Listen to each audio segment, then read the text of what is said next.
Bueno, continuamos con nuestras diapositivas.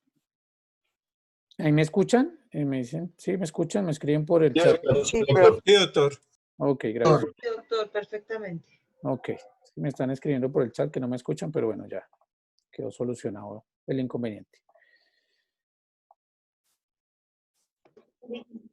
El tema,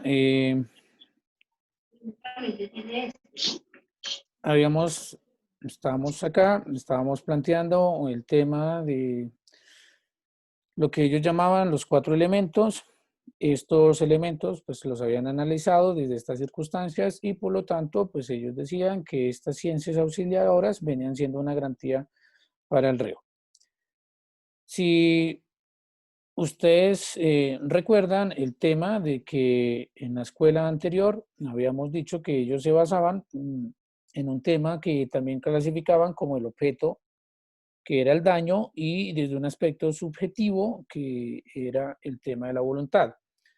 Digamos que ellos, cuando hablaban de eso, si ustedes lo recuerdan, ellos en un momento plantearon el tema de que la teoría del delito se tomaba como un ente jurídico porque era la esencia, porque generaba la vulneración o violación de un bien jurídico tutelado.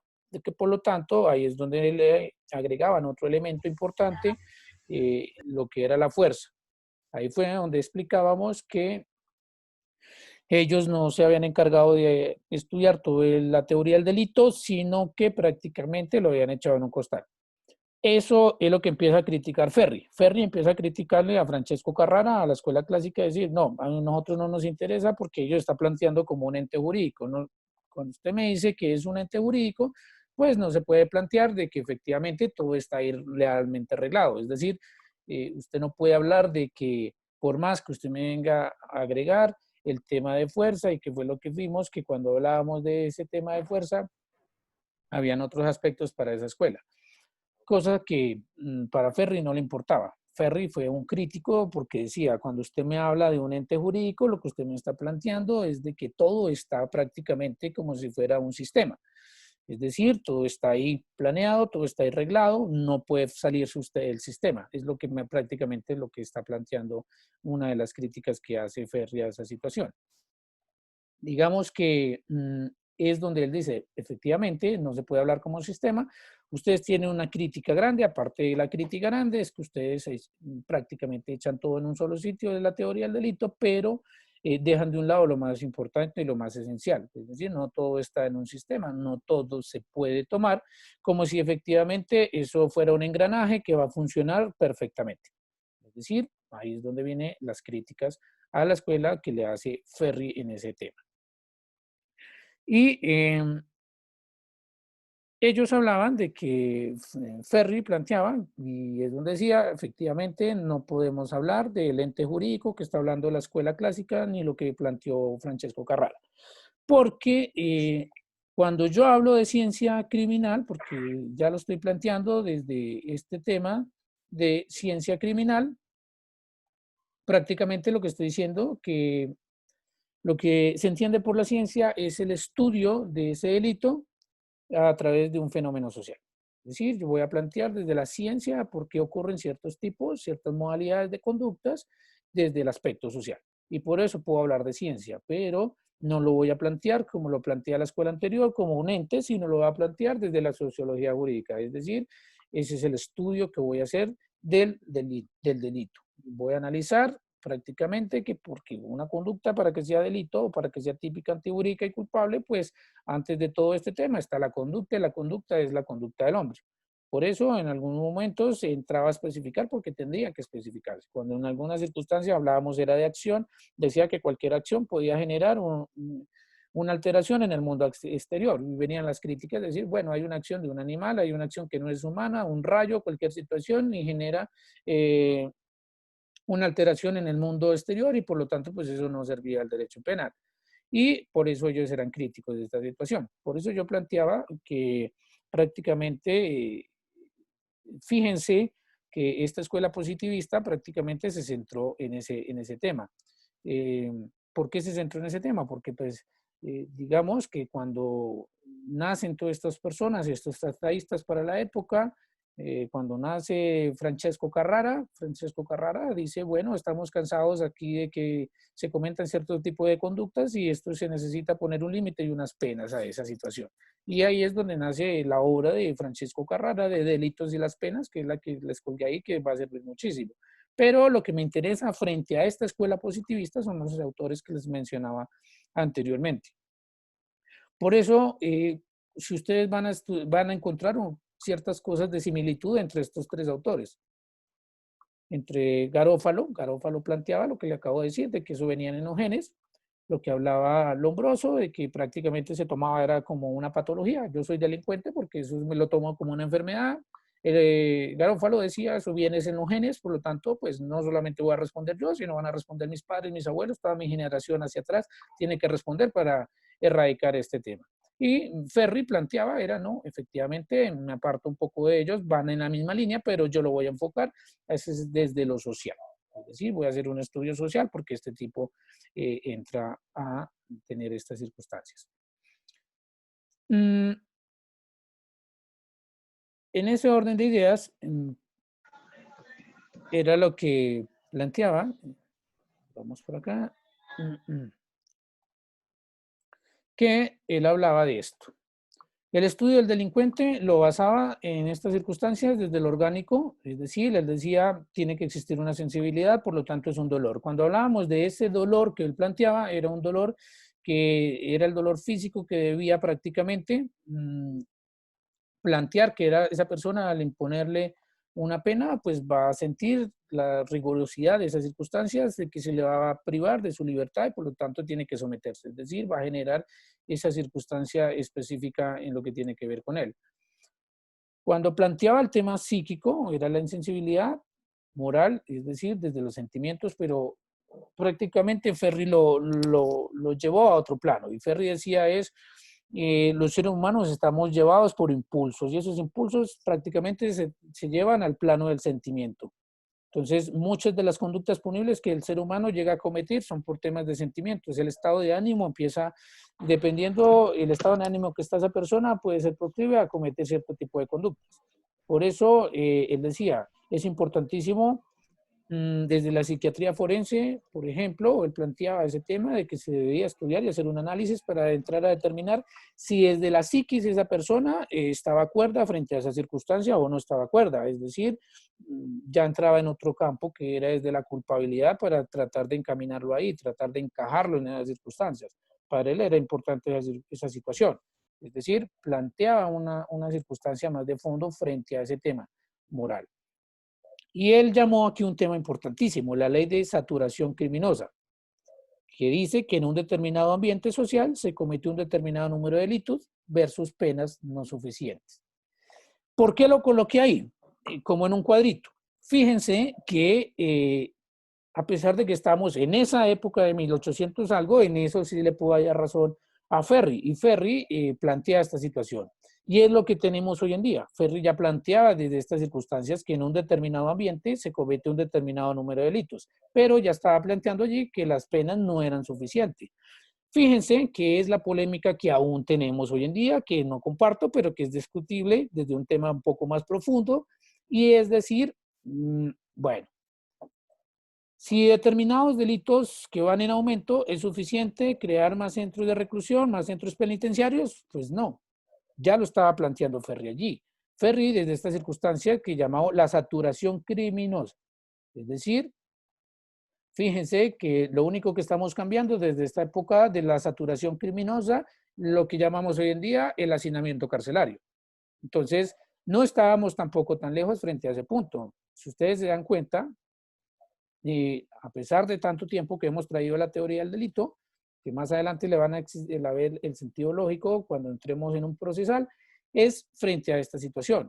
Hoy en día tenemos este paralelo, tenemos estas circunstancias. La pregunta ¿es suficiente crear más centros penitenciarios para reducir esas conductas, para reducir los delitos? Ya está visto que no. Es decir, todo nuestro modelo penal tiene que estar en este momento, cambiar el chip.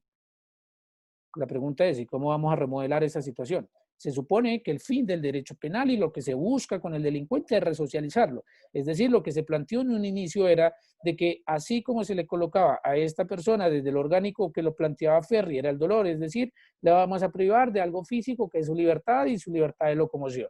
Es decir, el Estado a través de ese poder punitivo, de ese jus puniendi, de ese derecho de castigo que tiene contra la persona, le vamos a imponer eso. Usted va a recibir una lección. Y por lo tanto, esa lección quiere decir que usted va a aprender de que efectivamente cometió un error en una sociedad y usted va a volver a la sociedad como un ser que le va a servir. Es decir, estamos hablando de resocialización. ¿Eso ocurre hoy en día? Para nada. No existe esa resocialización. Esa resocialización no es nada. Tenemos la crítica fuerte que antes los centros carcelarios o penitenciarios lo que se está volviendo es unas escuelas criminales. Es decir, van allí como si fuera una universidad para adquirir ciertos eh, comportamientos delictuales y salen a la sociedad para perjudicarla un poco más.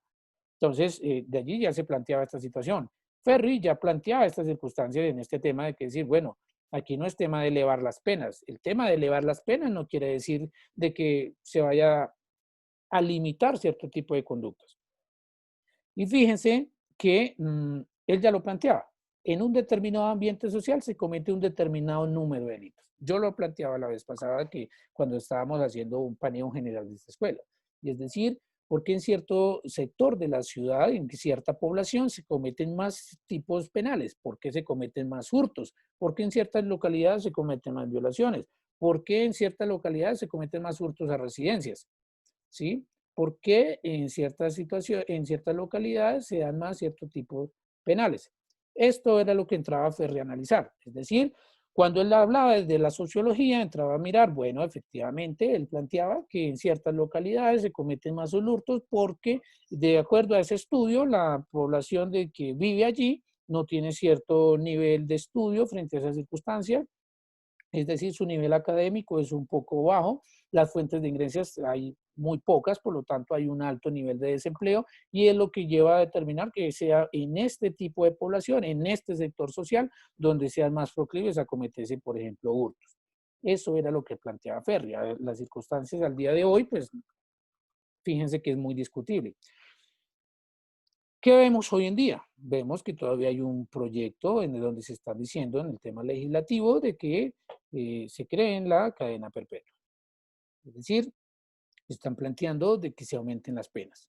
Se aumenten las penas, pero volvemos al análisis racional, es decir, no vamos a actuar desde un tema sentimental, no vamos a decir, a plantear debates jurídicos desde lo sentimental, porque eso no es el orden de las ideas, no es el objetivo que debe ser una circunstancia de esas. Para estas circunstancias se debe ser un tema más visceral, es decir, más objetivos del planteamiento. Es decir, esa situación de aumentar las penas de una cadena perpetua realmente va a aliviar que ese delito disminuya en su situación o que vaya a ser menos proclive para ese tipo de conductas. La respuesta es que no. Porque para entrar a analizar eso de fondo tendríamos que mirar que efectivamente el sistema, como lo planteaba en su época carrera, el ente jurídico, pues sirve. Es decir, que el sistema está dando un fruto en decir de que todas las personas que van a esos centros penitenciarios vuelven a la vida social resocializados y eso no lo vemos así. Es decir, aquí tenemos una pena máxima de 50 años con 10 de agravantes, es decir, 60 años. Porque nuestras penas en Colombia son de 50 años, más los agravantes suman 60. Es decir, que una persona que pase los 40 o cualquier edad que le apliquen una pena de esa tan elevada, pues prácticamente va a estar en una cadena perpetua, sin necesidad de entrar a estos temas, porque el sistema no está preparado para ello. El sistema tiene que modificarse. Y si el sistema en este momento, nuestro sistema penal acusatorio, tiene esas dificultades, por lo tanto, pues va a ser un desastre estas circunstancias. ¿Por qué? Porque debemos analizarlo desde un punto objetivo, no subjetivo. Es decir, un punto más lógico, racional frente a ese tipo de conductas y cuál puede ser la posible solución. La solución no es aumentar las penas, la solución no es crear más centros carcelarios, esa no es la solución. Desde allí nos lo estaba planteando Ferri. Por eso es que le da este estudio fundamental del delincuente. Planteaba esta circunstancia, hablaba de esas sanciones tanto preventivas como represivas. No es otra cosa que lo que vemos hoy, es decir, a este tipo de delincuentes se le manda una señal. Usted va a tener un tipo de sanción preventiva, es decir, una sanción policial de que efectivamente usted está cometiendo cierto tipo de situaciones que puede transgredir un bien jurídico tutelado y puede recibir una sanción. Pero esa sanción va a ser preventiva porque usted se le está advirtiendo no vuelva a cometer, porque pues si no va a tener un tipo de sanción un poco más fuerte que la represiva, y esto es donde ya se encarga todo el tema de nuestras penas ordinarias. Es decir, fíjense que aquí en su momento lo que ya se está analizando es que manda una señal fuertísima de por qué desde la ciencia criminal y desde la sociología criminal se debe de hacer ese estudio fuerte del delincuente.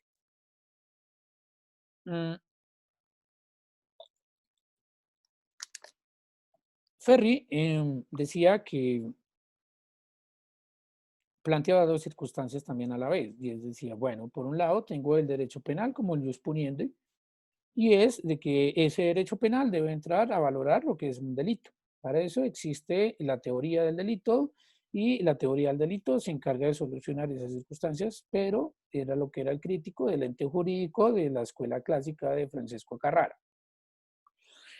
Y por el otro lado, decía que no solamente el derecho penal debería estar pendiente de esas circunstancias, sino también pues, desde la sociología debía entrar más fuerte a analizar lo que era el delincuente.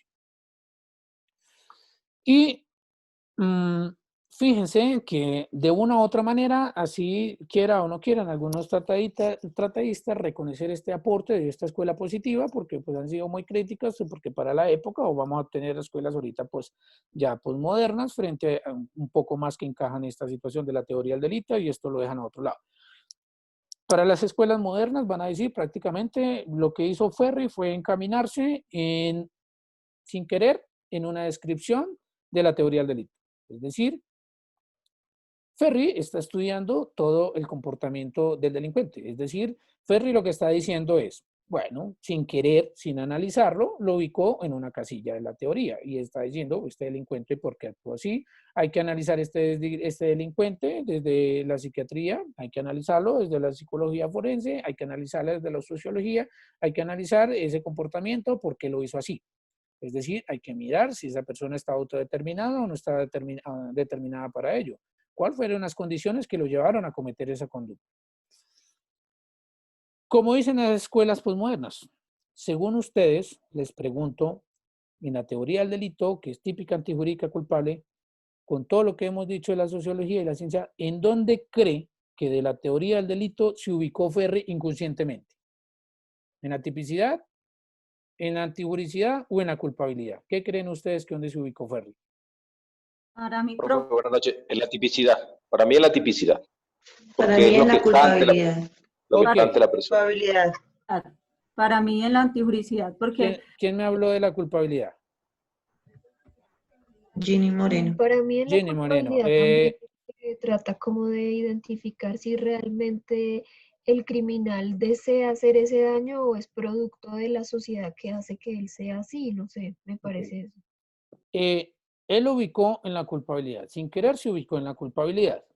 Lo que quiero es que alguien me explique de una forma detallada por qué cree que lo ubicó en la culpabilidad. Digamos que él no quería ubicarse en la culpabilidad porque era crítico del ente jurídico, pero toda su manifestación de sociología y ciencia criminal que empezó a establecer y analizar prácticamente se encajó en la culpabilidad sin querer. Pero ¿por qué creen que se encajó en la culpabilidad? ¿Quién me dice por qué? Profe, porque a mi pensar, creería yo que él vería era como el delito cometido por la persona y de este delito él empezaba a estudiar las diferentes conductas que se desplegaban de esta persona. Profe, buenas noches. Sí, buenas noches, Pues Henry. yo creo que él, pues él lo que trató de ver fue por qué el ser humano, qué motivaba al ser humano a cometer esas conductas. O sea, qué había más atrás de ese ser humano, por qué él cometía esas conductas. Eso creo pues que trató él de estudiar. Ok, importante para que lo tengan en cuenta, puede ser pregunta parcial. Sin querer, esta escuela positiva se encajó en la culpabilidad porque efectivamente es lo que estaba diciendo. Si yo tengo que analizar al delincuente, hacer un estudio desde la sociología, desde la psicología, la psiquiatría, no era otra cosa que lo estaba diciendo. Si actuó con dolo o culpa o existe alguna teoría del error o alguna otra circunstancia. Es decir, prácticamente se ubicó allí, porque una persona que se está afectando su psiquis, como lo vimos anteriormente, pues obviamente esta persona no va a responder. Pueda que haya agotado toda el sistema de filtros que nos planteó Zaffaroni. Si ustedes recuerdan, toca analizar, hay una conducta típica, antijurídica y culpable. Pero resulta que se cometió esa situación, hay una circunstancia que efectivamente es una conducta que lesiona un bien jurídico tutelado, es típica porque, digamos, vamos a colocar el claro ejemplo de las escuelas y es el homicidio. Esa persona comete un homicidio, por lo tanto, pues está tipificado en la norma, fue en contravía de la misma porque ni siquiera abordó todo el tema de la tipicidad, fue en contravía y ocasionó esa lesión. Digamos que empezamos a agotar los filtros, pero llegamos a la culpabilidad. La pregunta es, ¿esa persona que comete ese homicidio es un loco? Es decir, hay una afectación en su psiquis. Por lo tanto, ¿esa persona debería responder penalmente? ¿Qué creen ustedes? Profe, No. No, no, efectivamente, no. no responde porque esa persona, su psiquis está afectada. Acuérdense que Lamentable. cuando hablábamos del dolo, que lo vamos a hablar más adelante para aterrizar esto, cuando hablábamos del dolo es que esa persona debe tener un elemento cognoscitivo, volitivo y querer su realización. Este loco no se puede autodeterminar. Es decir, no puede responder porque por más que ocasionó, es una persona que desde la psiquis planteada Ferri no puede responder. Fíjense que él se ubica en la culpabilidad sin querer. Él ya está hablando desde la culpabilidad, él se encaja en la culpabilidad. Entonces, es lo que le están diciendo, bueno, usted se metió en el tema de culpabilidad porque si esta persona es un loco que desde la psiquis no se puede autodeterminar, pero cometió y siguió toda la teoría, el sistema de filtros, solo que cuando llegamos al último filtro, que es la culpabilidad, pues no debe responder. ¿Por qué? Porque está en una afectación. Por eso yo les decía, Ahí sería el mismo caso de las avestruces, doctor. exacto, perfecto. El mismo caso de los avestruces. ¿Por qué? Porque esa persona en su momento nada. Ese es el típico ejemplo de que otro ejemplo que yo traigo a colación en mis clases es el sonámbulo que se levanta dormido, coge el carro, lo prende y se va a conducir y efectivamente causando la muerte a otra persona. ¿Sí?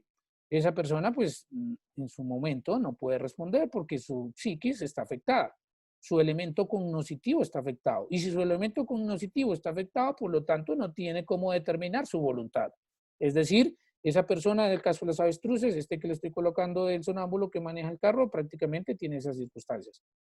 Muy diferente es el tema que usted se coloca en un estado de inconsciencia para cometer una conducta. Ejemplo, muy diferente de que yo sé de que siempre tengo unas circunstancias y me tomo, no sé, alguna sustancia o me tengo que embriagar y yo sé que embriagado yo siempre reacciono fuerte.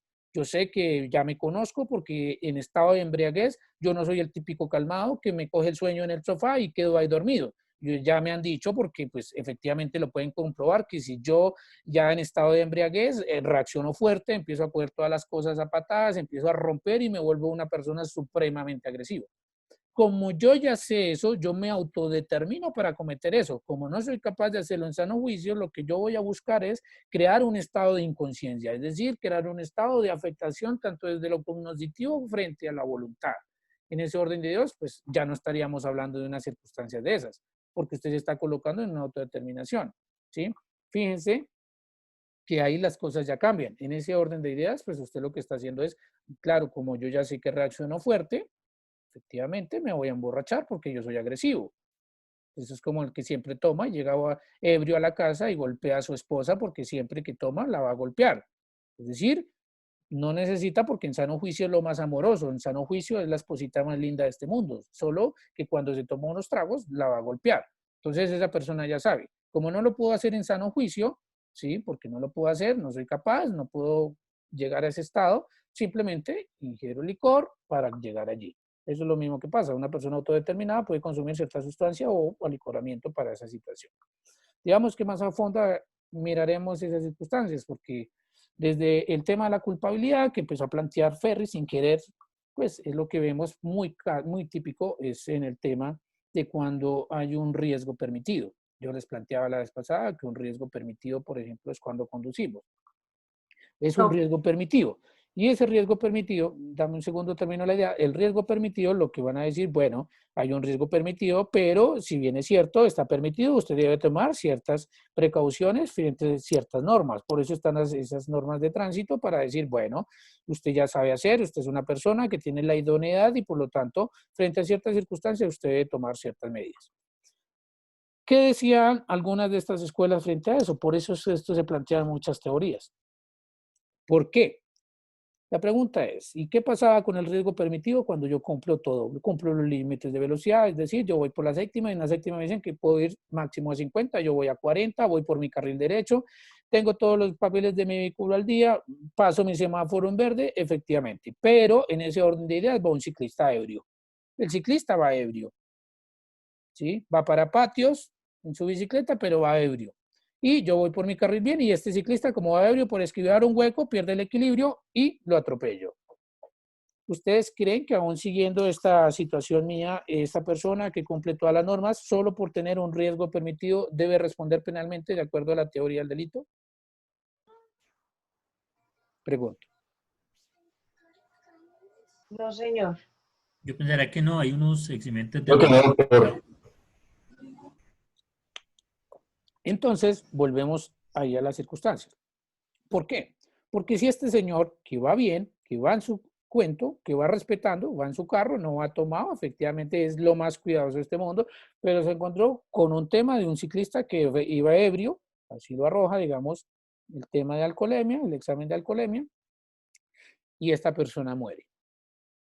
Muere porque efectivamente pasa la llanta por encima de él y le causa la muerte. Fíjense que frente a esa circunstancia, él tiene una situación muy fuerte y es, primero, hay un riesgo permitido y es conducir. Y entonces esta persona, ¿qué hacemos con la teoría del delito? ¿Qué hacemos si la teoría del delito está diciendo hay una conducta? Y acuérdense ustedes que cuando yo empecé hablando también, una conducta puede ser por acción o omisión, ¿sí? Y generó, vamos a encuadrarnos, claro, hay una acción u omisión, vamos a mirar cuál de las dos. ¿Generó ese hecho típico? Claro que sí. Ahí está la muerte, el que mataría a otro, punto. Ahí está. Pues antijurídico, pues claro, pues el tema de ahí porque llega a un resultado, es decir, fue en contravía. Lo que yo voy a alegar desde la culpabilidad es, esta persona debe responder por esa situación a pesar de que va con todos sus cuidados, es un diario vivir. Entonces, para unos van a decir, bueno, no debería responder, hay una causa de justificación, ¿sí? Un deber objetivo de cuidado, no voy por qué responder. Otra teoría va a plantear la situación y decir, claro que debe responder. Hay un homicidio porque está el muerto, está el resultado, pero debe ser con culpa. Es decir, ese homicidio culposo No había voluntad.